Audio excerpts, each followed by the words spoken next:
আব্দুল নূর তুষার, বিবিসির ওই রিপোর্টে বিএনপির কিছু সূত্র বলছে যে তারেক রহমানের ফেরার বিষয়ে প্রভাবশালী কয়েকটি দেশের আপত্তির বিষয়টি কাজ করে থাকতে পারে। তবে কোন দেশ কেন কিভাবে তাদের এই আপত্তির কথা জানিয়েছে তা সূত্রগুলো নিশ্চিত করতে পারেনি।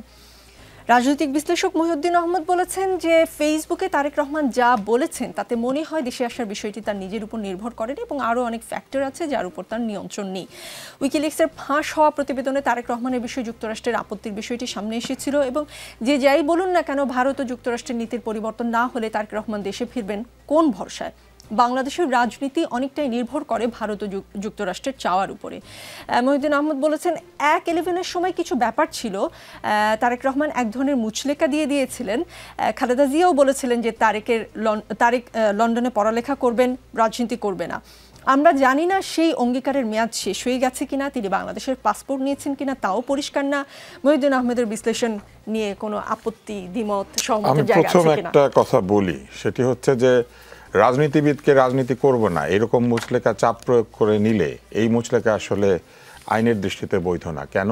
আইনের দৃষ্টিতে আপনি কোনো চুক্তি কোনো কিছু চাপের মুখে করতে পারবেন না। স্বেচ্ছায় সজ্ঞানে সুস্থ মস্তিষ্কে করতে হবে। এখানে লয়ার আছেন, হ্যাঁ, তো স্বেচ্ছায় সজ্ঞানে সুস্থ মস্তিষ্কে যে কাজটি হয় নাই, একটি প্রতিকূল পরিবেশে যে চুক্তিটি স্বাক্ষরিত হয়েছে সেই চুক্তির কোনো ভ্যালিডিটি থাকে না। সেই চুক্তি যে কোনো সময় আসলে রাজনীতির প্রয়োজনে এবং দেশের প্রয়োজনে এটা কিন্তু উপেক্ষা করা সম্ভব। এবং মানুষের যদি চাহিদা হয়, একটা মজার বিষয় বলি, দেখবেন এই সরকার যা কিছু করছে বলছে জনগণের অভিপ্রায়। তো জনগণের অভিপ্রায় শুধু তাদের বেলায় কাজে লাগবে আর তারেক রহমানের বেলায় কাজে লাগবে না, কিংবা অন্য কোনো রাজনীতিবিদের বেলায় কাজে লাগবে না, কথাটা তো ঠিক না। জনগণ যদি অভিপ্রায় করে তাহলে এই মুচলেখার কোনো অর্থ নাই। এরকম মুচলেখার চাইতে আমি বরং বলবো এই যে চাঁদাবাজদেরকে ছাড়িয়ে আনা হয়েছে যে মুচলেখা দিয়ে, ওগুলা আগে চিন্তা করেন। সেই মুচলেখাগুলো দিয়ে কি তারা চাঁদাবাজি বন্ধ করেছে? সেটা তো করে নাই। একজন নাগরিকের বাংলাদেশে উনি যদি নাগরিক হয়ে থাকেন তার রাজনীতি করার সম্পূর্ণ অধিকার আছে, এটা সাংবিধানিক অধিকার। সাংবিধানিক অধিকার আপনি মুচলেখা দিয়ে কি করে কেড়ে নেন? এটা কারো কাছ থেকে কেড়ে নেওয়া যাবে না, এমনকি পতিত স্বৈরাচারের কাছ থেকেও না। এই কারণে যে এটা অধিকার, ওনাদের শাস্তি হইতে পারবে, ওনাদের শাস্তি হবে, ওনাদের বিচার হবে, সব কিছু হবে। আপনি কনভিক্টেড আসামিও যদি জেল খাটার পর বের হয়ে আসে, আপনি তার রাজনীতির অধিকার কেড়ে নিতে পারেন? নেলসন ম্যান্ডেলা 27 বছর জেল খেটে বের হয়ে এসে রাজনীতি করে নাই, প্রেসিডেন্ট হয় নাই। তো এগুলো আসলে উদ্ভট কথা।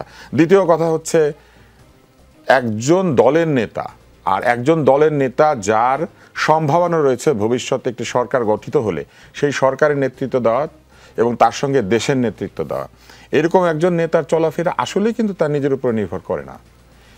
বিগত সরকারের প্রধানমন্ত্রীর কথা চিন্তা করেন কিংবা অন্যান্য বড় নেতাদের কথা চিন্তা করেন, বিশেষ করে প্রধানমন্ত্রী, তার যে নিরাপত্তা এবং তার পরিবারের যে নিরাপত্তা ছিল, উনি কি নিজের ইচ্ছায় কোথাও যেতে পারতেন? ডি ফ্যাক্টো এটা তো ধরে নিতে হবে যে বাংলাদেশে ভবিষ্যতে যে রাজনীতি হতে যাচ্ছে এবং যে নির্বাচন হতে যাচ্ছে সেখানে তারেক রহমান একজন গুরুত্বপূর্ণ কুশীলব এবং তার নিরাপত্তার বিষয়টি নিশ্চয়ই তার নিজের ইচ্ছার উপরে নির্ভর করবে না। তার নিশ্চয়ই অনেকগুলি বিষয় বিবেচনায় নিতে হবে। একটা হচ্ছে টাইমিং, উনি কখন ফিরবেন। উনি যদি এখন ফিরেন মনে করেন, তাহলে কি হবে? ওনাকে ঘিরে একটা বিশাল ভিড়, ঢাকা শহর বন্ধ হওয়া, নানান রকম জটিলতা তৈরি হবে। দ্বিতীয় হচ্ছে এখনও তফসিল ঘোষিত হয় নাই।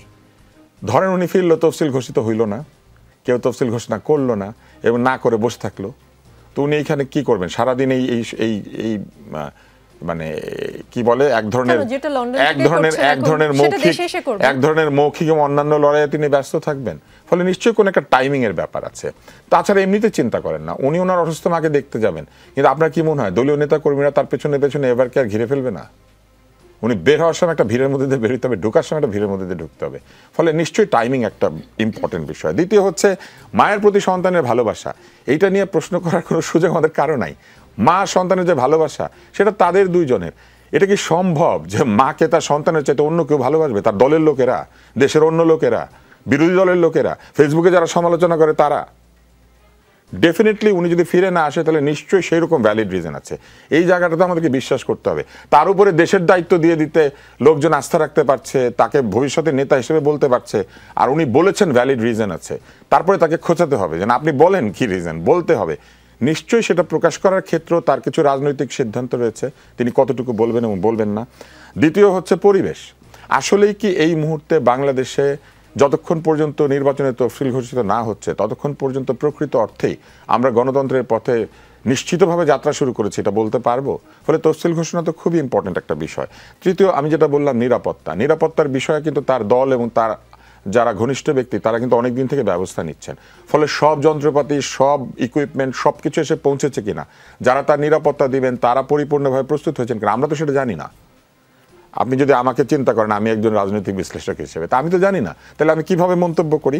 আর চতুর্থ হচ্ছে যৌক্তিকতা। উনি যদি মনে করেন যে এই মুহূর্তে বেগম খালেদা জিয়া এয়ার অ্যাম্বুলেন্সে করে লন্ডন যাবেন, তো উনি 2 দিনের জন্য আসবেন বা 3 দিনের জন্য আসবেন, তাকে নিয়ে আবার এয়ার অ্যাম্বুলেন্সে লন্ডন যাওয়ার জন্য বা অন্য কোনো দেশে যাওয়ার জন্য? বরং এটাই কি ঠিক না যে উনি ওইখানে থেকে ব্যবস্থা করবেন আর এইখান থেকে এয়ার অ্যাম্বুলেন্সে করে তিনি যাবেন? ফলে আমি তো মনে করি যৌক্তিক সিদ্ধান্ত এটা যে যদি তাকে বিদেশেই নিতে হয় তাহলে তার এখন বিদেশে থাকাই উচিত।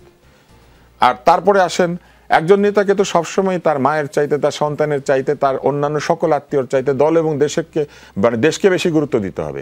ফলে এই সিদ্ধান্তের পেছনে যদি তার দলের মঙ্গল থাকে এবং দেশের মঙ্গল থাকে, তাহলে আমরা কি তাকে বাধ্য করতে পারি যে আপনি আসেন, আমাদের মতে কান্নাকাটি করেন এবং আমাদের মতোই আপনি আচরণ করেন? নিশ্চয়ই ওই লেভেলের একজন লোকের আচরণ আমার রুমিন ফারহানার কিংবা মুস্তাফিজ দীপুর মতো হবে না। কারণ আমরা তো ওই জায়গাটাই চিনি না, আমরা দেখি নাই ওই জায়গাটা, আমরা ওই জায়গাতে পৌঁছাই নাই, আমরা যে জায়গাটা জানি না যে কেন এই সিদ্ধান্তগুলি নিতে হয়। তাহলে আমি তো মনে করি যে তিনি নিশ্চয়ই হয়তো দল এবং দেশের কথা বিবেচনায় নিয়েছেন, নিশ্চয়ই এখানে গুরুত্বপূর্ণ কোনো বিষয় আছে। একটা জায়গায় শুধু সবাই প্রশ্ন করতে পারে, ওনাকে এত জিজ্ঞাসা করছি উনি কেন বলে না? উনি বলে না, কিন্তু উনি বলবে না এই কথা তো বলে নাই, তাই না? এখন আপনি কেন আপনার মাকে দেখতে আসছেন না? এখন আপনি আমাদেরকে ব্যাখ্যা করবেন, এই বিষয়ে একটা নাতি দীর্ঘ বক্তৃতা দিবেন, একটা থিসিস লেখা হয়ে যাবে। আমরা এটা চিন্তা না করে বরং আমাদের চিন্তা করা উচিত অতি দ্রুত যাতে আমরা নির্বাচনের দিকে যেতে পারি। কেননা এই মুহূর্তে যে অবস্থাটি বিরাজ করছে তাতে বেগম জিয়ার অসুস্থতাকে কাজে লাগিয়ে নির্বাচন পিছিয়ে দেওয়ার একটা চেষ্টা চলতে পারে। কিন্তু বেগম জিয়ার প্রতি এবং গণতন্ত্রের প্রতি সম্মান যদি জানাতে হয়, এবং যার জন্য তিনি এতদিন ধরে আন্দোলন করেছেন, জেল জুলুম সহ্য করেছেন, আজকে তার স্বাস্থ্যের যে অবস্থা, এটাও কিন্তু একই কারণ। ফলে গণতন্ত্র আনাটাই হচ্ছে তার প্রতি সবচেয়ে বড় শ্রদ্ধা এবং সম্মান দেখানোর বিষয়। এবং সেই ক্ষেত্রে আমি মনে করি উনি দেখুক যে বাংলাদেশের নির্বাচনের দিকে আমরা অগ্রসর হয়েছি। আর সবাই তাকে ধরে নিচ্ছেন কি জানেন? সবাই ধরে নিচ্ছেন উনি হাসপাতাল থেকে ফিরবেন না। ব্যাপারটা সেটা নাও হইতে পারে। এবং সেক্ষেত্রে আপনি চিন্তা করেন, দুই দিক থেকে আমি মনে করি যে এটা বিএনপির জন্য ভালো। কেন ভালো? একটা হচ্ছে উনি অসুস্থতা থেকে ফিরে আসা মানে আবার তার সেই ফাইটিং স্পিরিট প্রমাণ করা, এবং তিনি ফিরে এসে কিন্তু 3টা সংসদ আসনে তার নমিনেশন হবে বলে আমরা জেনেছি। আর যদি কোনো দুঃখজনক ঘটনা ঘটে, আপনার কি মনে হয়? তখনও পুরো জাতি এবং জনগণ তার প্রতি শোক এবং তার প্রতি শ্রদ্ধা এবং সম্মান জানাতে গিয়ে যে ভোট দিত না, সেও বিএনপিকে ভোট দিবে। তার মানে আপনি বলছেন যে কোনো দুটোর ঘটনা ঘটতে হ্যাঁ, আমি খুবই অবাক হই যে উনি খুবই ভাগ্যবতী। আসলে কেন ভাগ্যবতী জানেন? প্রতিটা মুহূর্তে যা কিছু ঘটে তার একটা বিরাট অংশ তার পক্ষে যায়, এবং এই পক্ষে যাওয়া হয়তো তার কাজেরই ফলাফল। তিনি যেহেতু এতদিন ধরে এই সংগ্রামটা করেছেন, সেই সংগ্রামের কারণেই হয়তো বিষয়গুলি তার পক্ষে যায়।